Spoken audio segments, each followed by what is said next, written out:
What's up, everybody? This is Ahmed. Yo, what up, y'all? I hate this man so much. Why? It's been a month since we dropped anything, and this man's just, what's up, everybody? Hi. Yeah. Where's your mask, bro? I'm vaccinated, nigga. Okay. You're vaccinated as well. So, what does that mean? I don't need to wear a mask inside the house. You right. CDC guidelines, fuck it, mask Wow. off, you know what I'm saying? We got some new shit opening up, you know what I'm saying? Yeah, so new news that came out, CDC guidelines have been updated, so officially you don't have to wear a mask according to CDC guidelines or social distance, inside or outside, if you've been vaccinated. What do you I'm think? still wear my mask outside. Just Do you wear your mask outside right now? like when I'm like, let's say for instance, I'm working out or I'm riding my bike kind of thing. No, because I'm not interacting with anyone. But if I'm like A, going to a store, or B, I'm going to a crowded area, I'm wearing a mask. Even like when we went to the restaurant last night, like I was wearing my mask until we got our food. I just wasn't really comfortable with it. Yeah. Okay. I know some people are like, oh, whatever, I don't care. But I'm like, I don't really trust it. Not yet. What is it that you don't trust? I don't trust that, just because you're vaccinated, that means you won't ever get COVID. It's obviously like a higher chance that you won't, right? But there's still a chance that you'll get COVID. And if there's still a chance and there's still people not properly wearing masks or adhering to like just even the guidelines beforehand because I remember I was at a grocery store and I was waiting in line. Mind you, it's like social distance, whatever. These two girls are like, so imagine like I'm right here. These two girls are like right behind me. I'm just like, I was about to turn around and be like, can y'all back the hell up?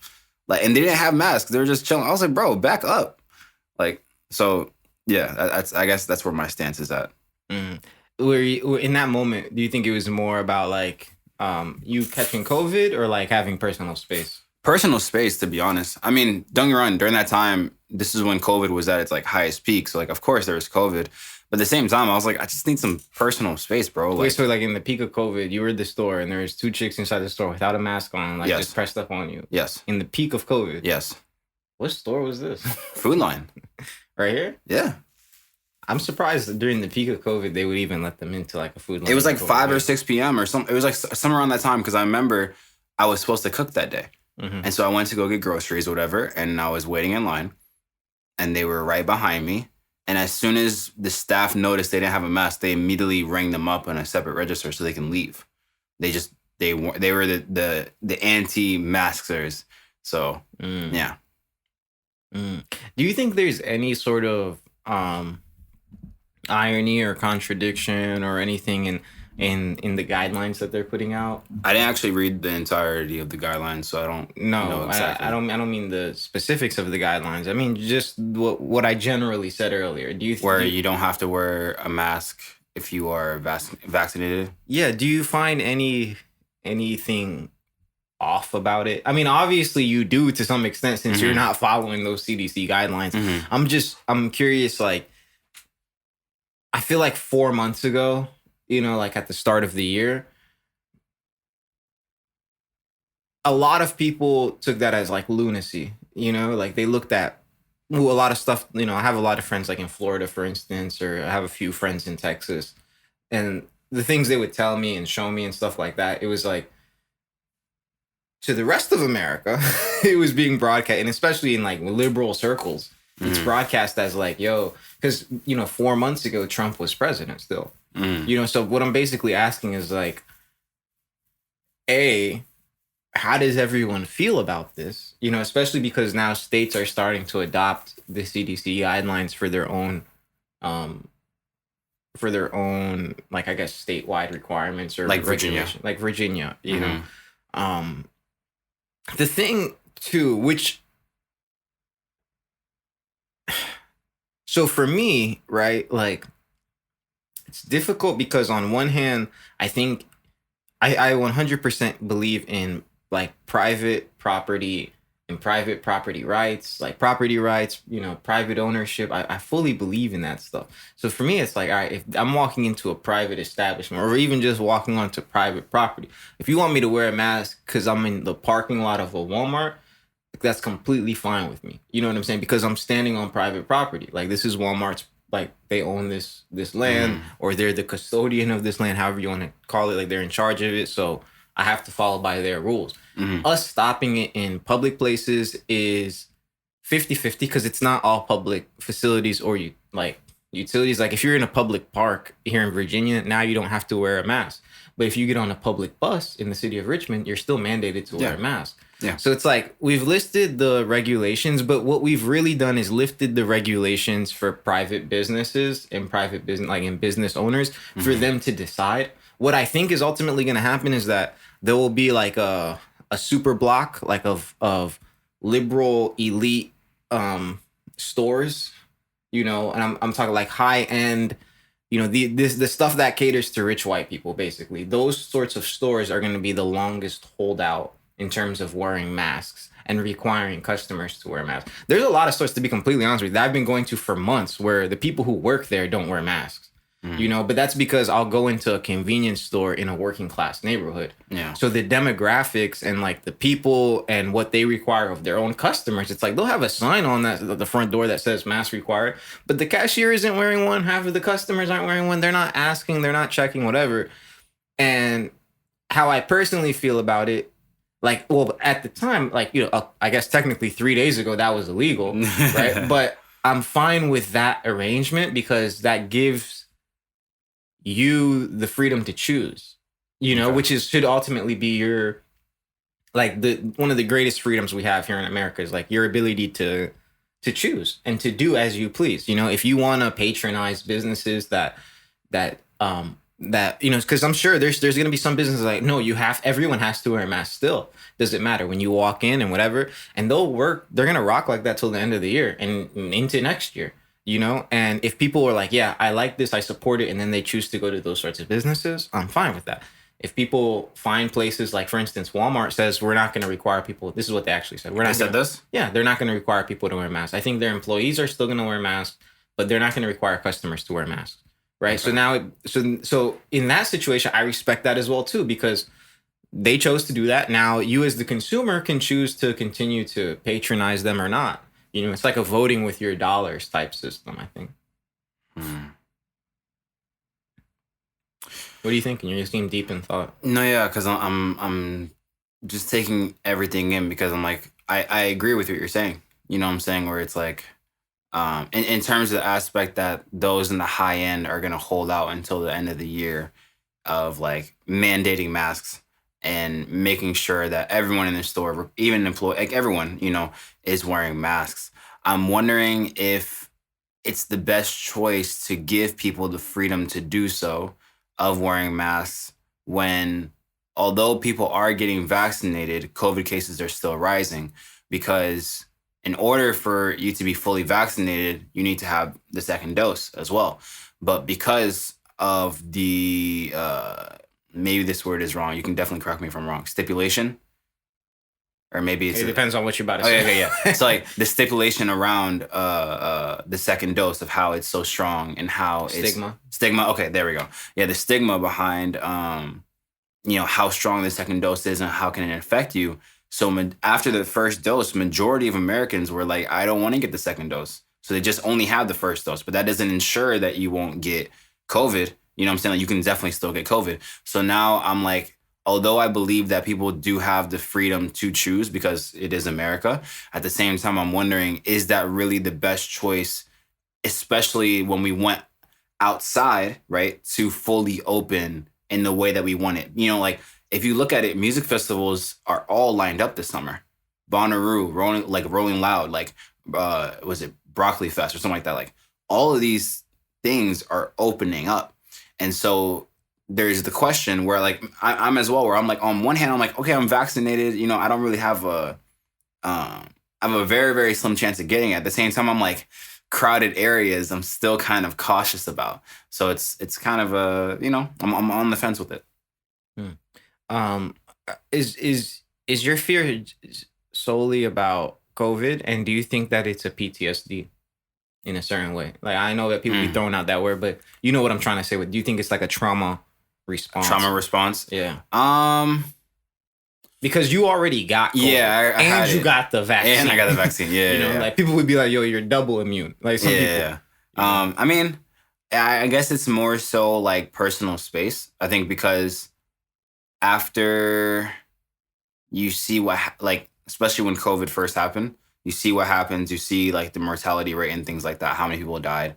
And then with me experiencing COVID, right, and like how like bad my whole immune system was, right, for like a smooth 2 weeks. I couldn't taste or smell anything for even more than 2 weeks, right? So it's like, I don't want to risk that again. Because like I said, it's like, although we're vaccinated is like 95% chance you won't get it, right? There's still the 5% chance. So it's like, I want to make sure that I'm still taking the precautions when it's necessary. So like I said, if I'm at the park, mind you, I always go to the park when it's not busy. So I'm not about to wear a mask. Like I don't need to because no one's there.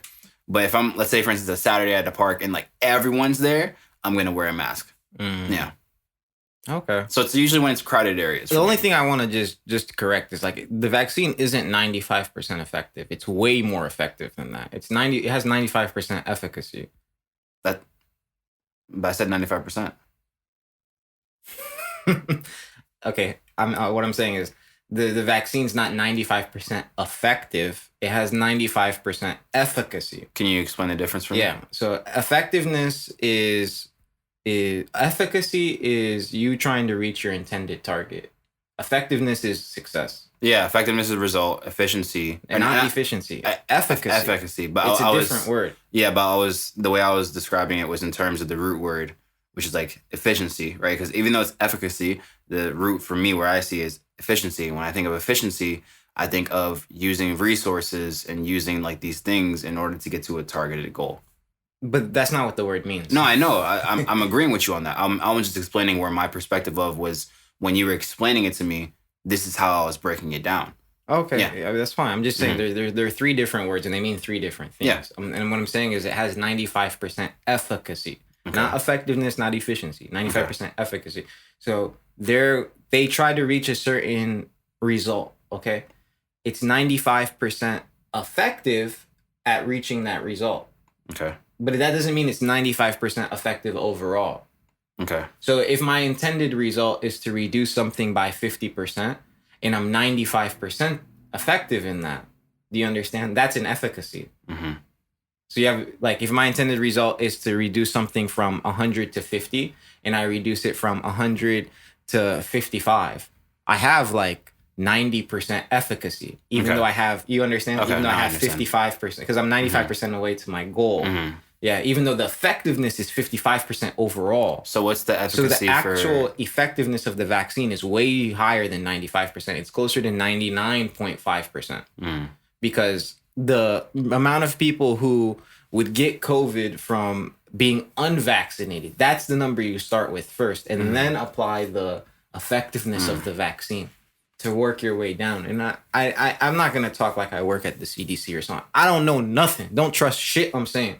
But it sounds like you know exactly what the fuck you're saying. But you have to be careful when you speak confidently about things, you know, because other people are listening. And so you have the ability to impact and influence them. And especially when you're talking about something that, like, you know, is relevant to today and like can change people's lives and stuff. You want to be slightly mindful and at least put out a disclaimer. It's the same reason that dudes be going on YouTube talking for hours about investing and everything. And then at the end be like, don't take any of my advice. I'm not an investor. I'm not an advisor.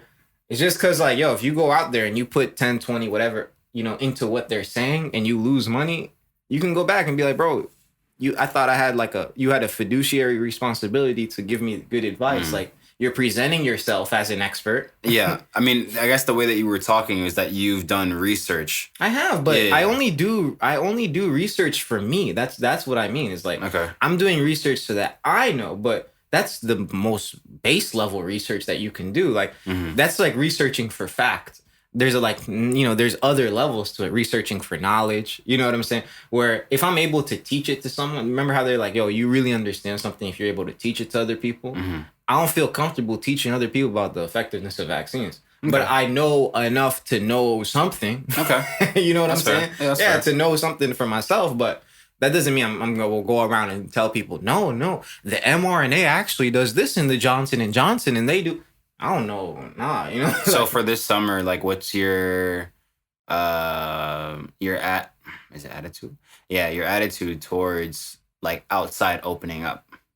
Like, I'm 1000% with it. Okay. I was with it last summer. I mean, my initial take on COVID from March of last year, you know what I'm saying, was this is a 3 out of 10. You know, so what? That was my take. I know. Oh, so why are you looking like that? I thought you meant like that's still your current take. It is my current take. It's so a 3 out of 10. 3 out of 10? Yeah, it's a 3 out of 10. So for me, when I look at like, all right, you know, cases are rising. All right, you have to factor in some things. Do people have access to healthcare? You know, is there this and that available? This, you know, and that's why like cases can rise somewhere and I not be concerned, and cases can rise elsewhere and I would be concerned. Cases going up in India, I'm concerned. Cases going up in the US, I'm not concerned. And it boils down to like health systems, availability, access. Like you want right now, like if you're worried about getting the vaccine, I'm not saying everyone, but 95% of people, if you're concerned about the vaccine today, walk into CVS, walk into Walmart, go get a vaccine. 90% of the world doesn't have that luxury. You know what I'm saying? If I'm in India and I'm concerned about COVID, I can't just hop into whatever if I'm a working class person. There's normal working class people here in America. They didn't have to pay $1. You know what I'm saying? That's universal healthcare. One time when it works, right? We got to do this massive vaccine rollout. In no other instance can universal healthcare work. But I mean, it shows right there. It's like when everyone rallies behind trying to do something productive for society, we can make it available to people in our society. But we shouldn't lose sight of the fact that that's not the same access and availability that everyone else has. So I'm not concerned if 20,000, 50, I don't know the numbers because I stopped keeping track of them a year. You know, like how many people got COVID today. It's irrelevant to me. You know what I'm saying? Because COVID's been here for a while. If that's like saying, bro, do you know today 1,000 people got, and I'm not comparing the two. I'm just saying, do you know 1,000 people today got the common cold? Did you know that 500 people today got AIDS? 750 people got testicular cancer? What are we going to do about testicular cancer? It's like only so much. You know what I'm saying? You got to continue to live life in the meantime and continue to do your thing. So I've been all for opening up, not because I don't believe in that at some point we should do stuff together for the greater good. Like, hey, maybe we should shut down for the greater good. Or maybe we should do A, B, and C for the greater good. But at this point, the joint's been out for over a year. There's countries that have been doing this for a long time. There's school systems that have been fully operational this whole time. They never shut down. There's school systems in Florida that kids have been going to school this whole school year. You know what I'm saying? In class. You know? No, not all the way. Yes, they have. No, that's what I'm saying is that at one point, yeah, we went back to in person, but there was a point where everyone went to virtual school. Some schools didn't have all the way in person. I'm telling you, there's school. Like I just saw the governor of Ron DeSantis. He had an interview with Tucker Carlson actually on Fox News. He literally said, "Of course, you watch Fox News." I think I'm not even gonna go into it. But anyways, Fox News ass nigga. But go ahead. Okay, I'm sorry. I have a what is it called? A nuanced perspective on things. It's not just black and white to me. No, it's just a joke. But just a joke. I mean, but that's what I'm saying. Is like you're saying that, but there's schools that were open. So okay, so that's probably information I didn't know. No, but I'm saying like, okay, so if there's schools that were open, shouldn't the question be how are these schools open? And then what can we do to replicate that? Why is the mode like, oh, there were, and then it's just a complete like disregard. And I'm not saying that's what you did, but I'm saying that's what we as a society has done. If there's a state, for instance, right, where they've done something and people have been clowning them, like Florida, right? I remember, bro, when Florida opened up last year and people were clowning them and they were like, bro, these people, they're going to kill their citizens. That's what they were saying. They're like, man, look at all the old people who live in Florida. Like they're setting up all their citizens to die. And that's not what happened. But yet we're not looking at Florida and other territories, countries, whatever, as examples of how you can safely reopen and keep businesses. Bro, Florida's population has been booming. You know, their business has been booming. Why? Because they figured out how they can find a balance between, you know, getting things back open, like you were saying, and like keeping people safe. But people get politics involved and they're like, oh, it's a Republican run state. You know, Trump was whatever. And now, you know, New York and Cuomo is like, we don't care what the CDC guidelines are saying. We're still doing things our way, which he has the right to do. He's the governor. But there's ramifications for stuff like that, you know, which is people leaving and then, you know, creating further divisions. When you have all these different states doing different things, it's like, yo, why can my friends in one state do something and I in another state can't? It's all very different, which is, it can lead to, number one, confusion of like how serious it is. Because some states, I agree, it's like, this is the most, like the biggest serious thing. Like you have to take it serious. Otherwise, like you'll get like, you'll go to jail. Like I'm pretty sure there was someone who purposely like didn't wear a mask or something like that, and it resulted in someone dying, and they got charged with like biochemical warfare or like terrorism. What? Yeah. They purposely like cough on someone they had COVID. Yeah. See, one of those, like, that's different than you just walking outside without a mask and they arrest your ass. It wasn't like, it's a beautiful day, hands down. It's like, no. It was like this person like purposely, you know, went on a bus and coughed on someone. Like, yeah. And I have COVID. Yeah. And so like the person died. And so he got charged with biochemical terrorism. Okay, that's fine. I don't care. Yeah. And then some states where it's a lot more south, like let's say, for instance, Texas, they don't have any masks at all, you know? And I guess it's more, I don't know. It's like, mind you, I probably have to do a lot of research in terms of the results of states that decided to not have, they had like less strict guidelines compared to ones that had more strict guidelines, and kind of see what the results were. And then from there, like, okay, what can,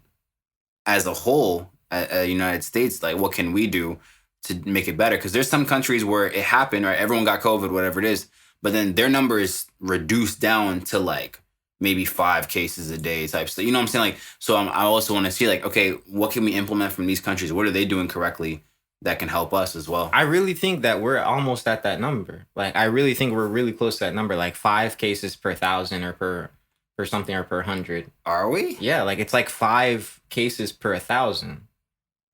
Yeah, okay, so I need to research that, because I remember yesterday when I was on YouTube, they were talking about the rise in COVID cases, and it wasn't 5 to 1,000. It was 5 per 1,000. So 5 cases per 1,000 individuals. I don't know. I like I said, this is something I have to really research, and I don't want to just like, oh, you know, accept it, because then that's just bliss. You know, ignorance is bliss in a way. So yeah, definitely got to research it. That is very true. Everyone should do their own research and come to their own conclusions, you know, because when you just sit back and you listen to what people tell you, including me, when you listen to what I tell you, I can tell you wrong stuff. I don't even know. You know what I'm saying? I'm sure there's people watching this like, what the hell? Like, this man has no idea, actually. You know? But yo, let's completely jump off this topic, go into some more recent news that's been happening nowadays. We're on a podcast. Podcasts are big nowadays. There's another big podcast that's out nowadays, the Joe Budden Podcast. Oh, yeah. At first I was like, who are we going to talk about? Yeah, Joe Budden Podcast. Mm-hmm. Yeah, so have you been keeping track of everything that's been happening on their platform? I know, like, the really simplified version. Mm-hmm. There was a report that came out that, like, listed out, like, everything of, you know, the disputes that each person had with another person. But it kind of came down, what I can understand from it, what came down was that friendships was like mingling with business, and that interfered with the entirety of the podcast. Yeah. For those of you guys who don't watch the Joe Budden Podcast, I love his intros. He's like, it's the Joe Budden Podcast. I got Rory in the building. Parks. It's Parks. No, Rory, I'm mad. Someone needs to take that thing from him, bro. He'd be abusing the hell out of the it, soundboard. Yeah. New Aishin is baby. Some weird shit, like something from Atlanta that you would hear on the radio. Oh yeah, but so shout out to Joe Budden and his podcast for real. I enjoy it at least. So there's been some public and I'm assuming a lot of private conversations that they've been having. Yeah. For those people who don't know, Joe Budden, amazing rapper, started a podcast, started a network, Joe Budden Network, and the Joe Budden Podcast, which is on the Joe Budden Network, with his co-hosts Rory and Mal, and they've been doing it for a few years now, and over the past few months, there's been public tension. You know, supposedly there's been a little bit of private tension about a few things for years. You know, but there's been public tension that's been more recently. They ended up leaving the show for like 5-6 weeks or something like that. I thought it was longer. Nah, it was like 5-6 weeks. But they do 2 episodes a week, so it showed as a large number of episodes. But they dipped out for a little bit. They took a little break from the show, and they came back. Rory and Mal came back. They did an episode, which had a great 1 hour. The first hour of that episode is amazing. Yeah, because they aired out. Were they because I remember watching, because I remember like this one, it was like first live, like everyone was tweeting like Rory and Mal are back on the podcast. So I immediately looked at the episode, like the most recent one. They weren't there, but you can hear their voices, and they were talking while like it was Joe and like the other 2 new co-hosts or something like that was there. Or was it, like I said, mistaken?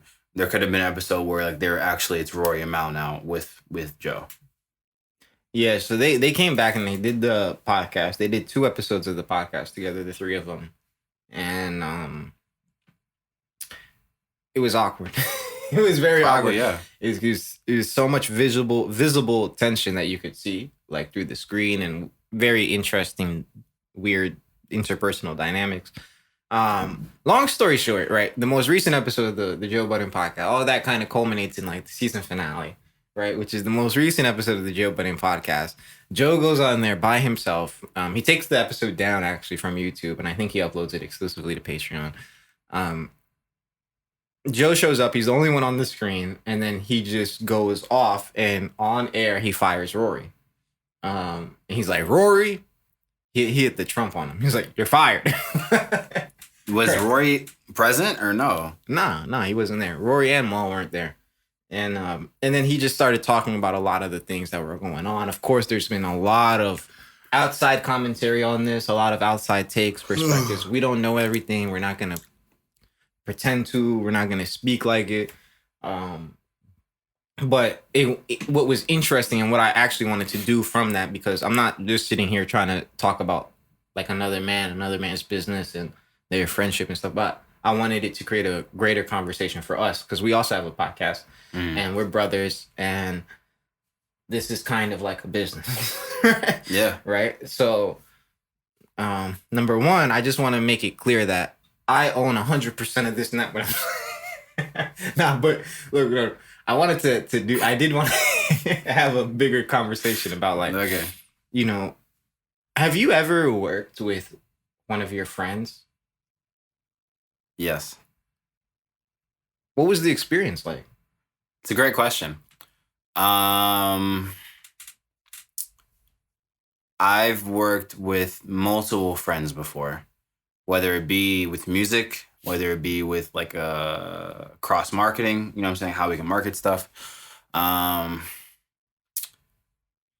Sometimes it goes good, right? Like independent, because I still interact with like some of those people now, right? Where it's like we both still do business and we're both still like good friends. You know what I'm saying? When I see like we're gonna have like random conversations, but we get our business done.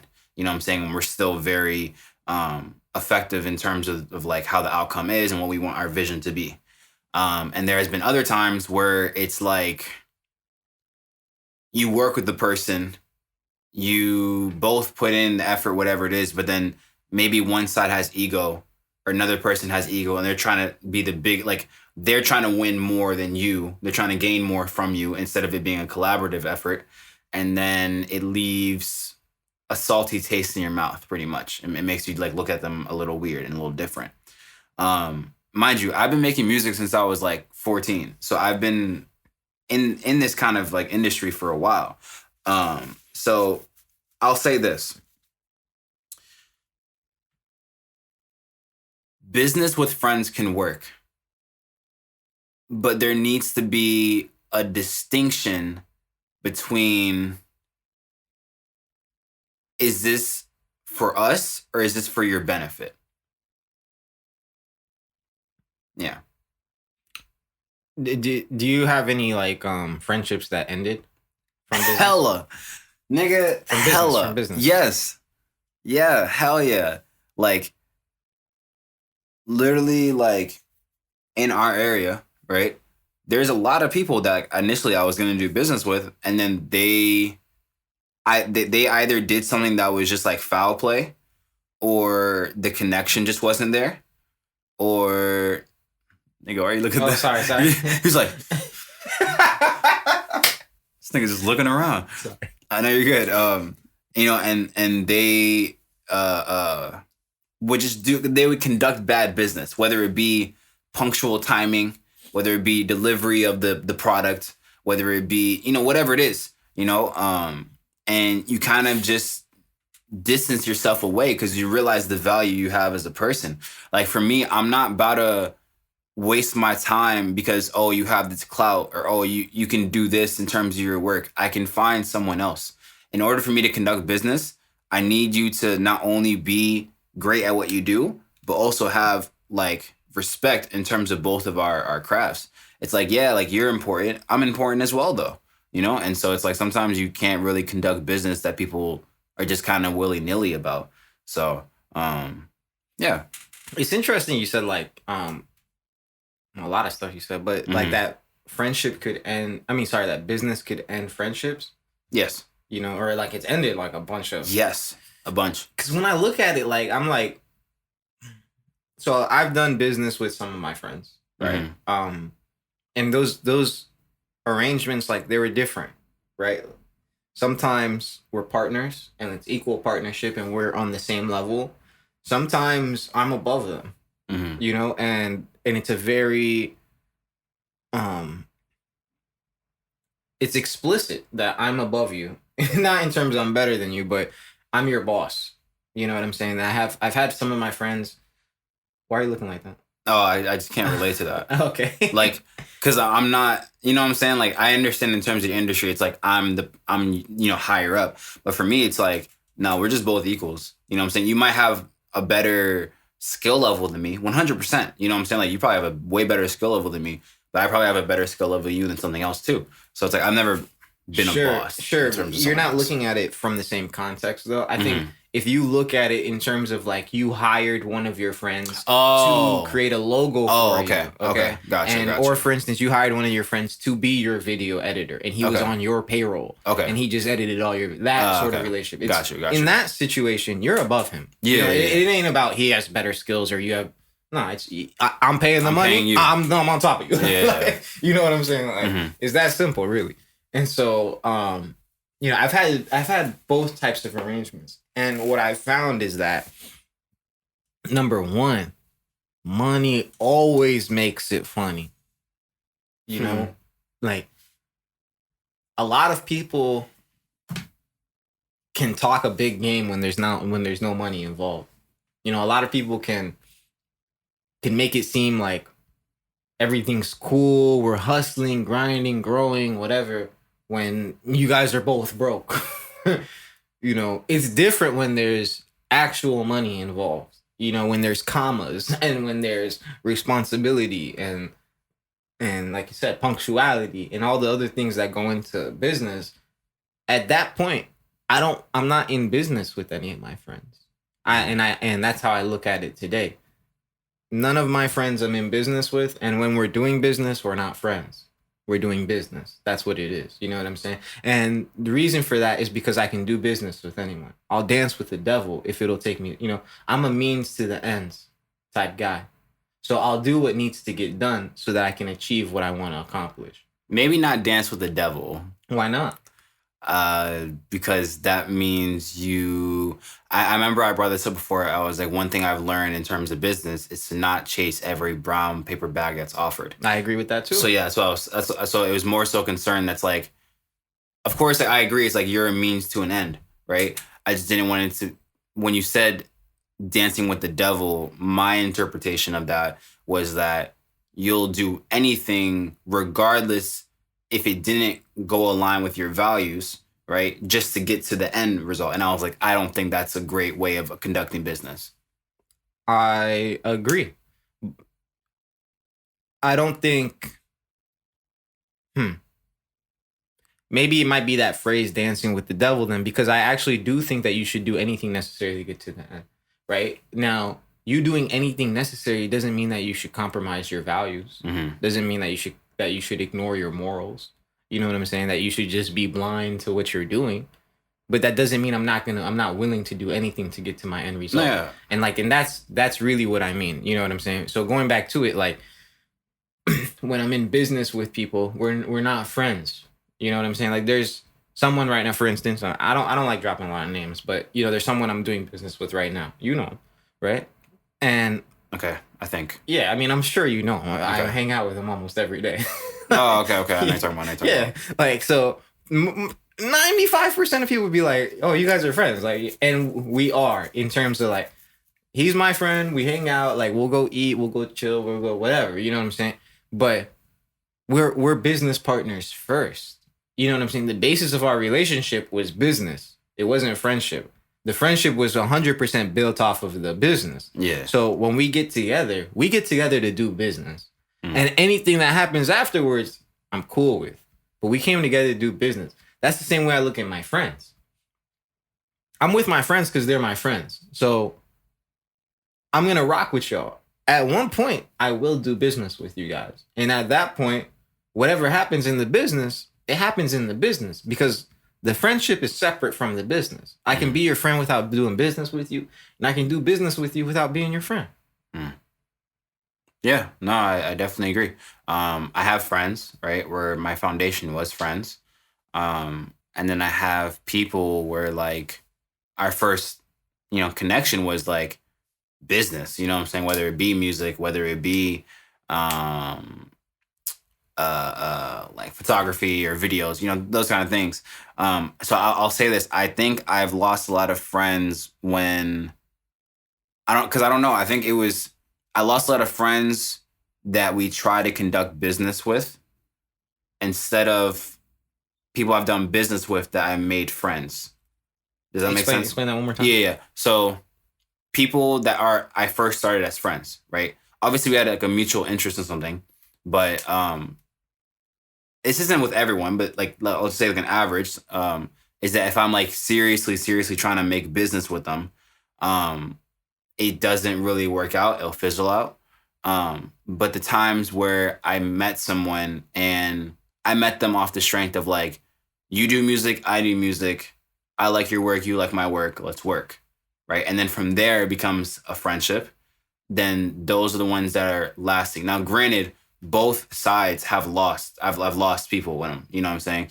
But I will say the latter is definitely a lot more stable than the other one because. What? Why do you think it is? Why do I think so? Yeah. Because I have an idea, but why do you think? Because I think what it is that when you mingle a relationship, like a business relationship with someone that you just start off as friends, it can get a little murky waters. You know what I'm saying? Someone can have a lot of tension towards you for something, or someone might not be punctual with it because, oh, you guys are friends, oh, it's whatever. But it's like, no, this is a serious thing. Although we're friends, this is a serious thing. And sometimes on both sides, right, it may not feel as serious because you're friends with them. So sometimes that can end quicker. Yeah, I mostly agree. I think that if you start off as friends first and then you try to do business together, you can. Of course. And hopefully like it works because I have a lot of friends I want to do business with, right? Mm-hmm. But I also know from experience, I've had a lot of friends that I've tried to do business with. And everything you're saying is right. And I think a lot of it comes from the dynamics shift heavily. Very. When you move from friendship to business, and it's a hard shift Where the other one, from business to friends, is like you slowing down.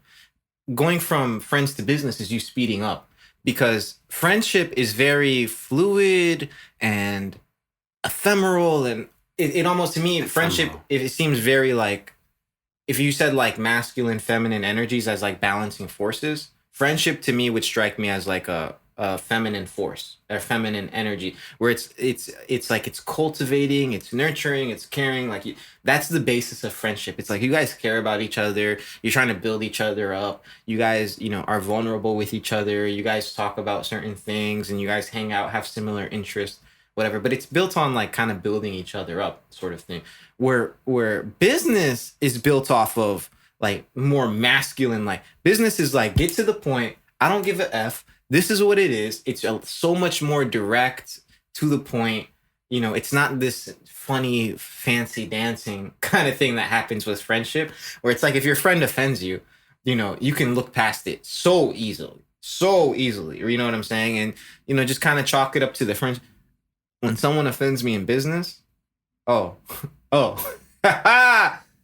it's completely different. You know what I'm saying? Like, the dynamics, I feel like in business, they make it so much harsher. What I require out of a friend and from a business partner is completely different. My friend shows up 10 minutes late to something.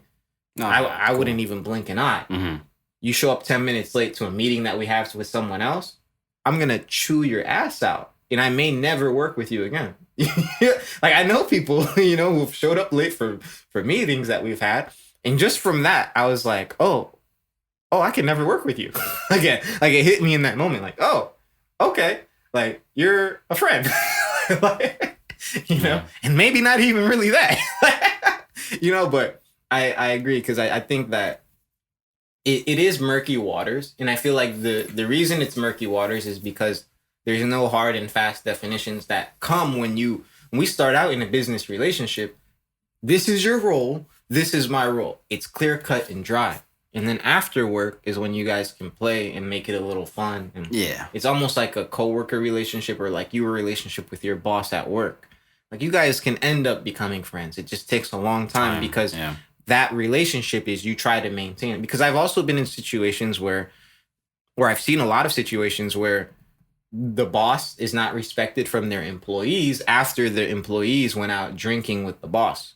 Yeah. You know what I'm saying? Like, they go out and they'll go to the club or there goes whatever on like a Friday, and then the respect in the office is lost because from the employee side, like, they blurred that line. You know what I'm saying? Like, too much, and it wasn't that strict business thing. But, relating it all back to Joe Budden, like, it's very, there's a lot of business and personal dynamics. There's a lot of money. And money was a lot of money that's involved, of course. Yeah. Bro, like I said, how I started off. People always get funny when money's involved. Always. Like, and everyone will lie to you and be like, no, they won't, and they wouldn't act this way, and I swear to God, and whatever. But the 100% reality is 90% of people don't know what it feels like to have $100,000 check in your hands. Yeah. You don't know what you would do if you're not in that position. That's how I used to think when I was single a lot. I had never been in a relationship, for a long time. And I was always like, I don't understand how people cheat. I always used to think, like, bro, I was like, why do you guys cheat? I don't understand. Like, you're together for a reason. Like, exactly. Why are you cheating? That's what I would. And then when I got in a relationship, I was like, oh, this has nothing to do with them.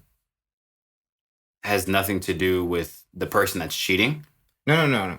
This has nothing to do with them. Like, this has nothing to do with the two parties in the relationship. Oh. It's just the one party who's cheating. It has 100% to do with them. Yeah, of course. Yeah, like, it has nothing to do with what I'm saying. Like, why are people cheating in a relationship? It's like, well, I wasn't in a relationship to know why people did it. Oh, and then after I got in, I was like, oh, this is why people cheat. You know what I'm saying? I'm like, oh, okay, I understand now. In that same way, like, so many people be like, oh, I would never, backstab my friend, and I would never say this and that. I would never, whatever. But when we're talking about and that's what I'm saying, like, real money. I'm not talking about $1,000. I'm not even talking about $100,000, bro. I'm talking about, the amount doesn't really matter, but I mean, it does to an extent. But like, with the main point is like, if we're doing business and we're doing the type of business where it's like, I'm gonna A, change your life, and then but B, gives you the opportunity to change everyone that you touch's life. like we're talking about that level of scale. Like I'm gonna put you in a position where you can take care of all of your family and all of your children and all like and everyone around you, and you guys are all gonna be set. Yeah. If we're talking about that level of business, people get funny because that's everything they dreamed of. Yeah. Every man, I mean, I'm not gonna say every man, but kind of like every man, like has it in my mind at least, has a vision of like they want to be the guy that other people like can look to and like turn to for help and for provision and for protection and stuff like that. They want to be the head. They want to be like not like, oh, I want to be top dog the president, but they want to be like they want to be looked to and admired in the same way from their family. Like, yo, if we need help or if we need trouble, we know we can lean to John, you know, Ahmed, Lofy, whatever. You know what I'm saying? So, because I think when you have the opportunity to be in that position, the last thing, when you have the opportunity to be in that position, that's all I was gonna say is a lot of people get real funny. You know? Yeah. No, I was gonna say I think naturally, I feel like people with a more masculine energy cater more to I want to be the protector, I want to be the provider. So when money like that was what Joe Budden's podcast was like $1 million deal or something like that with Spotify. Multi. Yeah, my bad. Multi-million. So it's like tens. Yeah, like tens of millions and stuff. So it's like, yo, if I'm part of that show, you know what I'm saying? I want to make sure that my royalties are coming in. Especially if I'm showing up and I'm doing my work, like, yeah, I want to get my money. So it's like it can definitely make things murky waters when, let's say, for instance, like someone's getting more money or the ego. Yeah, the ego, or like money that was deserving for you, you know what I'm saying, was given to someone else because there was something in this contract or, you know, whatever, some BS. But no, I was gonna turn to the cheating thing. I think I used to do the exact same thing. You know what I'm saying? I'm like, why would anyone ever cheat? Da, da, da, da. And then I did it. Like I cheated before. And it boils down to commitment issues and trust issues, right? So it's a part of, there's something that's wrong with you if you decide to cheat. And everyone on Twitter, the Twitter sphere is like, oh, people who do that are dirty and they deserve to die. Da, da, da. Meanwhile, they're cheating on their mans or their girl right now.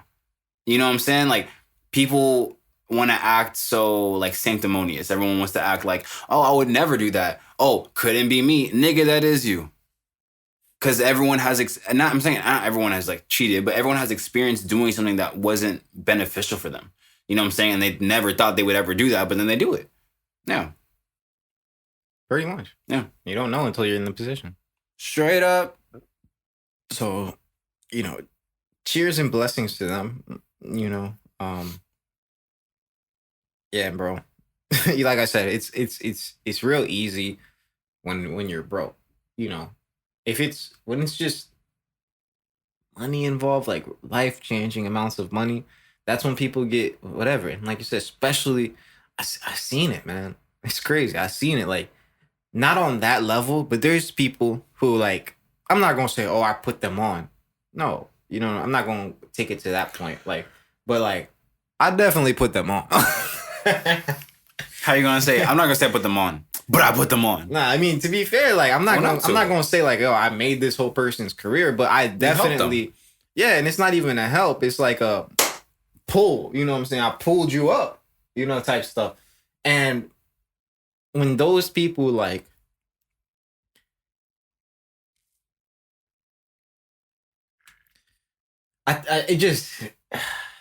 it's hard for me because it's like I said, like, I've had similar-ish experiences as what he's going through, you know, and it's difficult because at the end of the day, these people were my friends. You know what I'm saying? It hurts. Yeah, so it hurts. So it's like, yo, like, you really chose, like, a couple dollars over, like, what I could have done for you. Like, you know what I'm saying? Like, and basically by letting your ego get in the way, you know, like, if you trusted my judgment when you were broke, why are you challenging my judgment now that you have a little bit of money? You know, like, I'm the one who put you in the position to have the money. So why are you challenging my judgment now? You know, like, and that's how I felt a few different times before with different situations and people, because I'd feel like, yo, like, you're winning because of me. And then it's crazy because once I realized that and, like, I'll stop messing around, effing with a person or whatever, like, you know, doing business with them or whatever, I'll see how their business is, Like, they were doing this. They came with me and they started doing this. And then I hopped off and they started doing this. You know what I'm saying? Like, I see how, like, the impact that I have. Like, I'm a catalyst to all this shit. I'm the stimulus. You know what I'm saying? So I'll stimulate, but nigga, don't think that you did it. You know what I'm saying? Like, yes, your pocket's coming up, but off of me. So, like, make sure. That's why it's always like, yo, just always, at least for me, I always try to acknowledge, like, that's the small nuggets that people gave me that allowed me to get to this point. I try. It's hard, but they were catalysts too, if you think about it. You know what I'm saying? Because I understand where you're coming from, because I have the exact same mindset, right? Whereas, like, in the past year, I lost how many people? Like 3 to like 6 people that were really close friends. You know what I'm saying? And, like, mind you, we were all, like, I was mad close. It wasn't like, oh, I know you from this and, like, we're kind of cool. Like, no, like, I FaceTimed them for hours type shit, right? And with that, right, in my mind, I also knew, like, when we parted ways, or, like, they just went, like, radio silent, I realized, I was like, yo, I put you on to so many things, or I helped you in these many avenues, whatever it is. At the same time, we shouldn't, both you and I, because I think this is the issue that I deal with as well, is that we have to also, like you said, acknowledge, like, hey, although they did something salty or they did something whatever that made us end off, they also helped me get something that I didn't realize. Like, they gave me, like, golden pieces that was the catalyst as well. Yeah, I mean, bro, any relationship, I don't look back at any girl I dated, any friend I had, whatever, and look at them with content, with none of that stuff. It's not that. That's not it. But I can also be objective enough to know that I put you on. It doesn't matter if you gave me 30%. I gave the 70. You know what I'm saying? I can recognize the 30%. I can sit back and think about it, but think about how further ahead in, like, the critical analysis I'm in, right? In that situation, if you're putting in 70% to growing somebody, right? And they're putting in 30% into the business or whatever, and then they pieced out. Okay? It's like, you don't even realize the dynamics at hand, because I realized the 30% that you were giving me, right? You don't even realize the 70% that I was giving you. And that's so much more dangerous, because you think your 30% is the 70%. So, like, you first need to untangle your thinking and then realize what was actually happening before any progress will even happen for you. Do you think that in any of your friendships, business relationships, relationships in general, you thought you were giving 70, but you were actually giving 30? Of course. And it's not always, no, it's not. Yes, that's not super common for me. It's just sometimes where I realize, I just know that I'm not giving everything. It's not always I think I'm giving a lot. That actually is rare. When I think I'm giving a lot, it's not because I think, it's because I know most of the time what I'm doing for the person. And it's not, it's off of, yo. And that's how you have to realize too, is like, look, if I can get someone, right?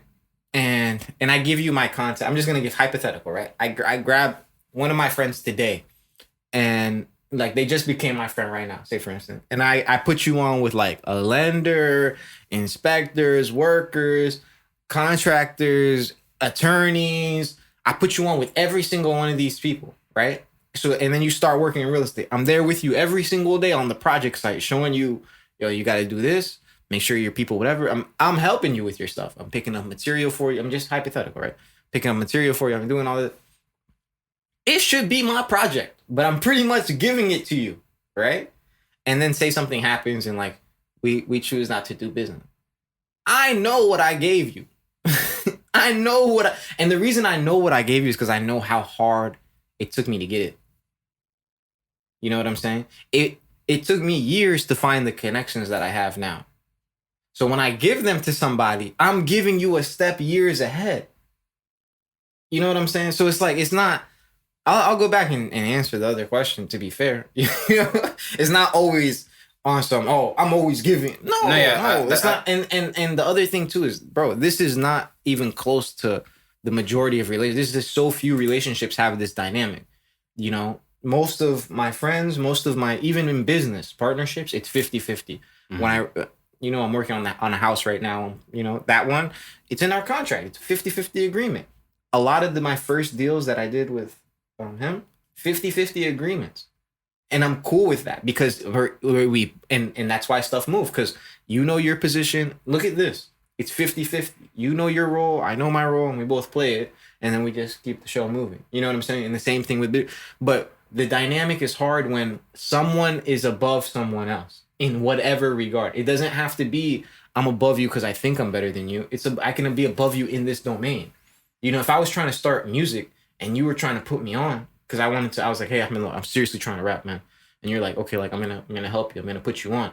You're above me in that relationship. Yeah. And anything that happens for my music career is up to you. Is because of you. You know what I'm saying? I'm not saying every success that I have in my life is because, and I know that there's work that I had to put in. Of course. But it's because you did the 70% of the work. Okay. You understand what I'm saying? All right, now I understand where you're coming from. Because when you were first talking about it, I was like, nigga, turn it down a notch.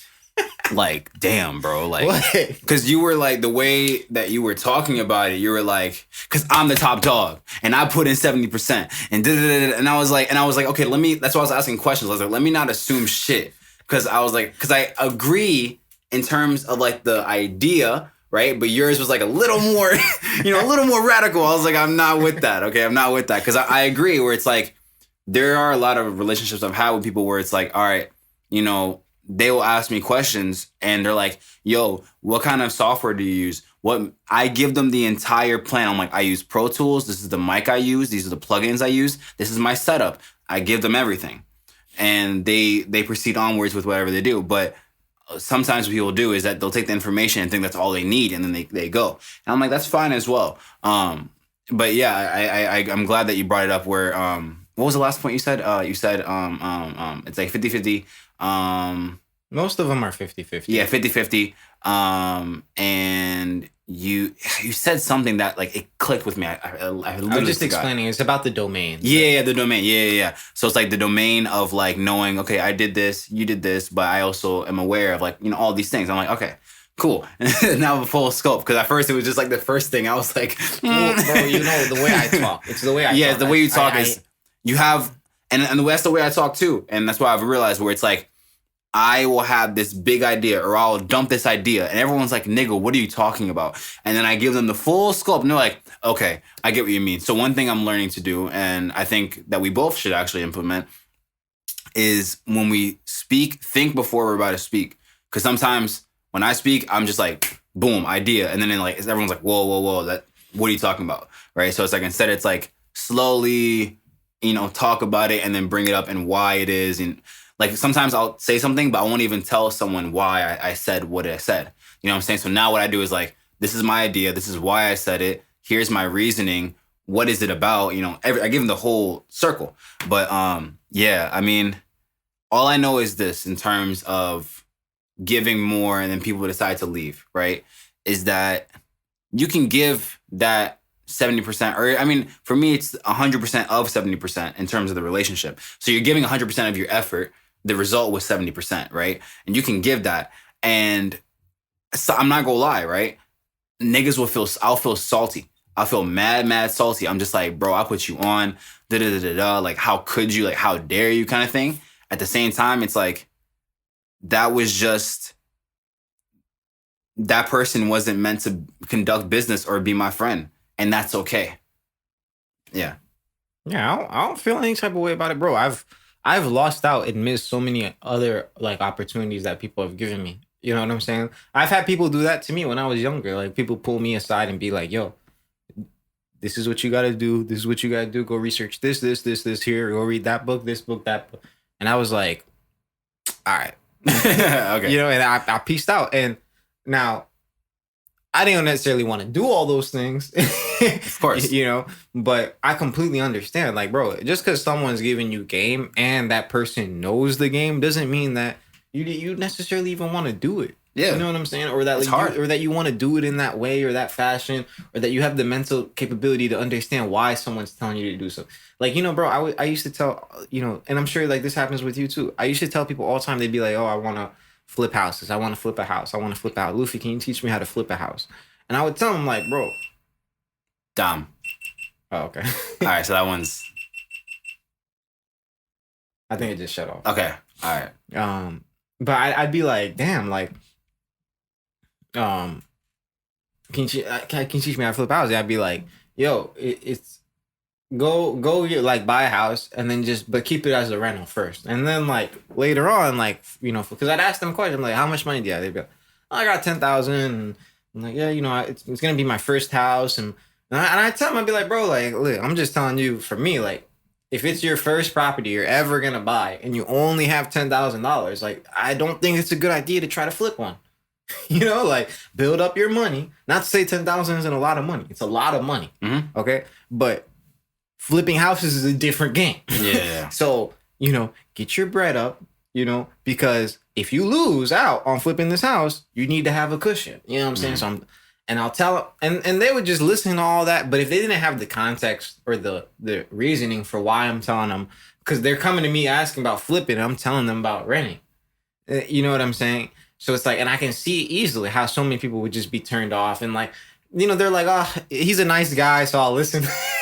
You know, one of those things. So he seems like a nice guy, so I'll listen to him. But I'm going to disregard everything this man says. It's like after a certain point, their brain just turns off. Like, yeah, I'm not going to apply anything you just said. But okay, thank you. Yeah. But no, I definitely agree. I think some people like to just take the information and go. Some people don't have the full scope or full context and think that it's easy or it's like whatever. But it's not. You know, it takes years and years of practice to really do. Also, on that note, I got a manicure and pedicure. I feel like the baddest bitch. And I graduated yesterday. So niggas on top of the world. You know what I'm saying? Congratulations. I also graduated with honors. I didn't tell you guys that yesterday. What does that mean? It means like, actually, I don't even know what it means. I just know honors, bro. All I know is that it means I did something good. That's all I know. Man. I graduated with honors. If you don't even know what it means, you don't deserve it. Nah, nigga, I deserve it. I put in the work. Nah. I put in the work. All right, y'all. Wait, hold on. 10 seconds. All right. Is this the Post Malone song? Yeah, my mama called. Just pause it. We're gonna get flagged probably. Now we get like 30 seconds, right? I don't know. All right. Let me jump to the chorus.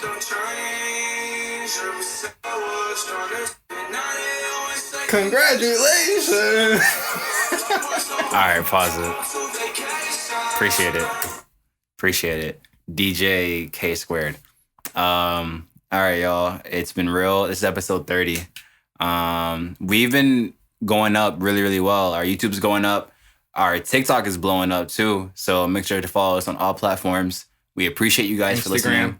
And Instagram as well. Thank you for taking the time to listen and to watch. Love your feedback. Love your input. Have a great day. I wake up every day feeling good. Everything is as it should be. Everything is as it should be. Everything is as it should be. Everything is as it should be. I wake up every day feeling good.